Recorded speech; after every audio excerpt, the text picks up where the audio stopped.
Bom, pessoal, aqui eu peguei o nosso exemplo anterior, tá? Modifiquei ele. Só temos 4 botões, tá? Dois botões que servem para iniciar o movimento dos motores e 2 botões que servem para parar o movimento dos respectivos motores. Refleti as modificações aqui no nosso código, tá? Nada muito espetacular, tá? Basicamente só modifiquei as informações dos motores e dos botões, tá? Que mais que eu fiz? Botei agora 2 temporizadores, um temporizador para cada máquina de estados de cada um dos motores, vocês já vão entender por quê, e uma informação referente ao estado de cada motor, tá? Então, basicamente, pessoal, o que vai acontecer aqui, tá? A ideia aqui é que a gente consiga fazer com que os motores sigam um curso de movimentação pré-programado. Tá? Então, no caso anterior, o que eu tinha feito é o usuário pressionava botões e os motores atingiam determinadas posições. Foi um primeiro exemplo básico. Tá? Nesse segundo exemplo, agora a gente vai criar máquinas de estado que, conforme a informação do usuário de iniciar ou parar ela, elas vão seguir uma sequência de movimentação adequada. Tá? Então, a primeira coisa que a gente faz, como em qualquer máquina de estados, lembrando aquilo que a gente já vinha fazendo desde o ano passado, né? A gente tem aqui o processamento das entradas, conforme os botões são pressionados, eu indico o estado das variáveis, tá? Para que esse estado, para que essas variáveis, o estado das variáveis, não indica os valores das variáveis, melhor dizendo, conforme o botão tenha sido ou não pressionado, simplesmente para que essas variáveis possam ser usadas para decidir qual é o fluxo de operação das minhas máquinas, tá? Então aqui eu criei uma máquina já para a máquina M0, só para comentar com vocês, tá?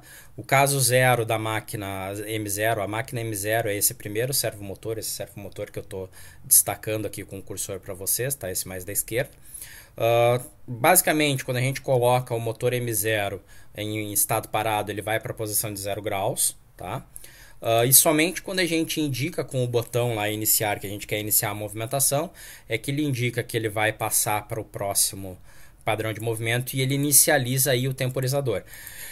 Qual é a importância de iniciar esse temporizador, tá, gente? Esse temporizador deve ter tanto tempo no intervalo considerado quanto o que for necessário para que o movimento do servomotor termine. Então não adianta vocês me indicarem aqui que eu vou botar 200 milissegundos no temporizador, tá? E o servomotor para ir para a próxima posição ele leva 5 segundos. Se o servomotor para ir para a posição desejada ele leva 5 segundos, então no mínimo o tempo do temporizador aqui deveria ser um tempo de 5 segundos. Tá? Então vocês têm que refletir no temporizador qual é o tempo que a gente quer para que ele atinja cada uma das posições desejadas. Aqui, né, no caso da máquina zero, o que a gente fez? No caso da máquina zero, basicamente, a gente botou a pior situação possível. Eu indiquei, ó, no pior dos casos, eu vou levar 2 segundos para atingir a posição desejada, tá? Em razão aqui da dinâmica do meu servomotor, da velocidade do meu servomotor. Então, eu indiquei isso daí, né? Já indiquei aqui com uma mensagem qual é o estado para qual ele está indo. Quando ele entrar no estado 1, ele vai dizer justamente para o motor ir para a posição de 135 graus. E aí continua, né? Se a gente agora apertar o botão de parar, eu volto para aquele estado inicial parado, né? E indico que ele está parado. Lembrando que o parado pode significar ele se deslocar de novo para a posição de 0 graus, tá? Se não, eu fico verificando se passou o tempo necessário. Tendo passado o tempo necessário, eu vou para o próximo estado, que é o estado que vai dirigir o motor para 20 graus. Tendo o tempo passado aqui, mesma coisa, processo eventualidade de ter sido pressionado o botão parar, tá? Tendo sido pressionado, volto para o estado parado. Se não, verifico se passou o tempo de 2 segundos e vou para a próxima posição, que seria uma posição de 90 graus. E assim eu sigo. Então, no caso do motor zero, eu fiz 3 movimentos. Né? Um movimento a 135, outro a 20 e outro a 90 graus, saindo do repouso em 0 graus. Tá? Vamos ver como é que isso daí funciona, só para vocês terem uma noção mais precisa. Tá? Então ele vai indicar aqui os 2 motores parados, né? Eu vou pressionar para iniciar o motor zero. Então ele já indicou aí que ele foi a 135 graus, levou 2 segundos, foi a 20 graus, levou mais 2 segundos, foi a 90, e assim ele vai ficar repetindo a movimentação. 135, 20 graus, Vocês notem que leva um tempo para ele atingir a posição, né? 90. Inclusive, se enquanto ele estivesse dirigindo, eu pressionei o parar, vocês viram que ele interrompeu o movimento e voltou para a posição de repouso. Agora eu posso iniciar e posso mandar parar de novo no meio, viram só? Então ele não acabou de ir. Então é isso que eu quero que vocês tenham em mente, tá? Se vocês derem intervalos pequenos, ele nunca vai atingir a posição alvo. Então vocês têm que dar intervalos de tempo suficientemente grandes para que isso aconteça. No caso aqui eu interrompi manualmente, tá? Os tempos estão adequados. Então a gente de novo volta a observar a máquina funcionando, né? E aí sim, se eu pressiono parar, ele automaticamente interrompe isso daí. Imaginem uma segunda situação, que aí eu deixei aqui justamente para escrever junto com vocês, tá? Uma segunda situação onde o meu segundo motor, que é o motor M1, que é o que está aqui, deixa eu tirar um pouquinho. Na verdade não precisa tirar o zoom. Deixa eu puxar aqui um pouquinho para o lado. O motor M1 tá aqui, inicia também na posição parada, só que a posição parada poderia ser 90 graus. Tá? Vocês que sabem, depende da situação que a gente quer trabalhar.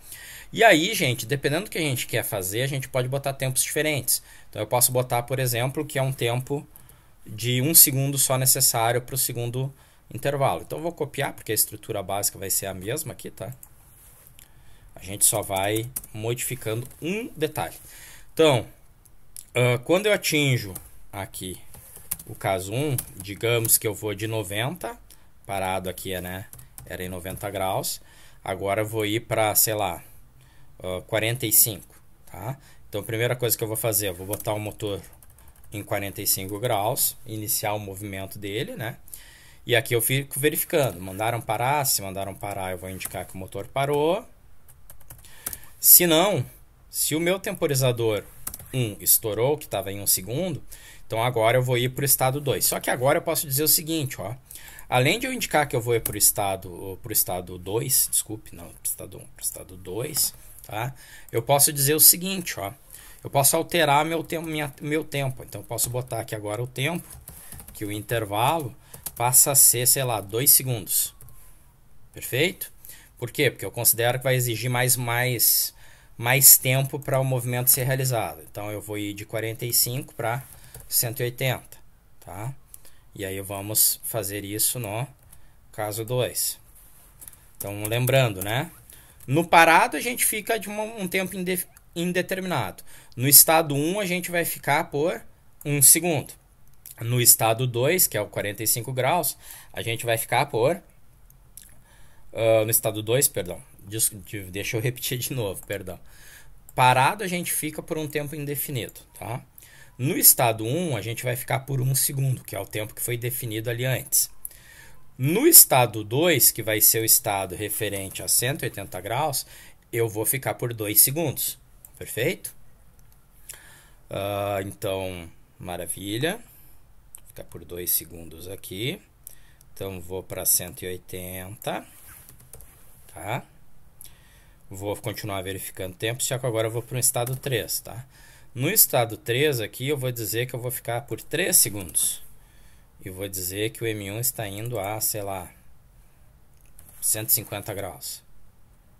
Aí assim vocês podem ser criativos, tá, pessoal? De refletir cada uma das posições que vocês queiram que o dispositivo de vocês realize. Imaginem que é um alimentador, né? Vocês estão em uma posição parada, aí vocês têm gradações, né? Eu quero que libere, sei lá, ou um alimentador, né? Eu quero que libere um pouco de ração, uma quantidade média ou uma quantidade grande. Então eu posso ter posições diferentes e como a ração vai cair, eu posso ter temporizações diferentes também envolvidas em cada uma das posições, tá? Então isso aí dependeria de como a máquina de vocês é controlada. Então no caso 2 aqui seria 150, tá? Caso, na verdade não é 2, caso 3, perdão, tá? Eu vou ficar aqui, próximo caso, sei lá, eu defini que eu quero ficar 1,5 segundos, simplesmente, tá? E vou chamar ele de caso 4. Tá, vamos ver aqui, 1, 2, 3, 4, tá? Nesse 4 aqui eu vou dizer que eu vou parar em 25 graus. Maravilha? Então, vamos refletir aqui um caso 4. Caso 4 de operação da minha máquina. Aí poderia ter sensores, né? Poderia ter uma outra sequência de operação. Estou fazendo uma sequência aqui que um único botão, que é o botão de parar, determina o que acontece. Eu poderia ter uma sequência mais complexa sendo controlada, tá, pessoal? Aí depende do que vocês vão querer fazer naquela situação naquela situação específica, tá? Então aqui volto para o estado 1 e no estado 1, lembrando, né, eu tinha que ficar 1 segundo. O estado 1 era a posição de 45 graus. Então vou dizer que eu vou para a posição de 45 graus. Maravilha? Ok. Tá, aqui faltou só uma mensagenzinha, né? Que seria o M1. Aqui. Seria M1 indo a 45 graus, tá? 180, 150, 25, voltando para 45. Se eu não deixei... deixei ele passar uma coisa assim, ó. Não sei porque que eu chamei de State M2 ao invés de State M1, tá? State M1... State M1... State M1... State M1... Aqui. Só essa bobagem, o nome da variável. Então tá tocando aí as nossas duas máquinas, né? Vocês notaram que vou até parar aqui e voltar. Vocês notaram que os dois motores estão parados, mas enquanto o motor 0 parte da posição 0, o motor 1 inicia na posição 90, né? Então olha ali que o motor 1 vai se movimentar de acordo com a nossa máquina. Então vou iniciar o motor 0, vou iniciar o motor 1, ó. Então os dois vão fazer os seus padrões de movimentação de acordo com as suas temporizações específicas. A gente até poderia estar indicando ali na serial as posições, né, de cada um dos casos ali que a gente está trabalhando. Vocês notem que a temporização do motor 0, o motor mais esquerda, é sempre a mesma, sempre de 2 em 2 segundos, enquanto que do motor 1 essa temporização vai variar. Perfeito? Ele fica aí, ó, por exemplo, ó, 180, ele vai ficar mais tempo e assim por diante. Na verdade, a posição que ele fica mais tempo é justamente a posição de 180 graus que ele fica por 3 segundos. E aí, obviamente, né, a qualquer momento eu posso parar os dois motores. Maravilha? Então foi só um exemplo aqui, pessoal, de como é que vocês conseguem produzir uma sequência de movimentação de servomotores. Aí, obviamente, de novo, essa sequência pode ser iniciada e pode ter um padrão de movimentação, tá? Digamos que vocês estejam posicionando uma peça em alguma, sei lá, tem uma sequência de posicionamento de peça, tá? Mas poderia ter outros sensores, poderia ter um sensor, por exemplo, para indicar se a peça foi perfurada ou não, e aí, em razão de ter sido perfurada ou não, vocês fazem uma outra sequência de movimentação. Em suma, essa sequência de movimentos poderia ser alterada por outras variáveis de entrada, que não apenas os botões que eu estou demonstrando aqui. Por enquanto é isso.